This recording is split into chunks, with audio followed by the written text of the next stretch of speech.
இறந்த ஒரு ஆன்மாவோட யமலோக பயணம் எப்படி இருக்கும்னு உங்களுக்கு தெரியுமா? கருட புராணத்தின்படி இறந்து தன் உடலை விட்டு வெளியே வந்த ஆன்மா 12 நாட்கள் முடிவில் 3 யம தூதர்களான கிங்கரர்கள் அந்த ஆன்மாவின் முன்பு தோன்றி நீண்ட யமலோக பயணத்திற்கு அந்த ஆன்மாவை அழைப்பார்கள். அந்த ஆன்மா பாவம் செய்ததாக இருந்தால் 86,000 காத வழி தூரமும் 1 வருட காலம், அதாவது ஒரு நாளைக்கு 247 காத தூரம் நடந்தே கடக்க வேண்டும். இந்த முழு பயணமும் முடியும் வரை அந்த ஆன்மாவை யம தூதர்கள் அடித்து இழுத்துக்கிட்டு போவாங்களாம்.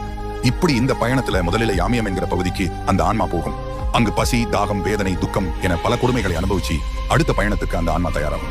இப்படி 10 பகுதிகளில் 10 மாதத்திற்கு தண்டனை பெற்ற பிறகு இறுதியாக வைதரணி நதியை சென்றடையும். இந்த நதிக்கரையை அடைந்ததும் 16,000 படகோட்டிகள் அந்த ஆன்மாவின் முன்பு வந்து, உன் வாழ்நாளில் ஒரு முறையாவது பசுவை மற்றவருக்கு தானமாக கொடுத்தாய என கேட்பார்கள். பசு தானம் செய்திருந்தால் அந்த நதியை கடக்க அவர்களே உதவி செய்வார்கள். இல்லை என்றால் மொத்த நதியையும் நீந்திதான் கடக்க வேண்டும். அந்த நதியை கடப்பது அவ்வளவு எளிதல்ல. அந்த நதி 100 யோஜன நீளம் மற்றும் சிறுநீர், மலம், ரத்தம் என நிறைந்து இருக்கும். இப்படித்தான் யமலோக பயணம் இருக்கும்னு கருட புராணம் சொல்லுது.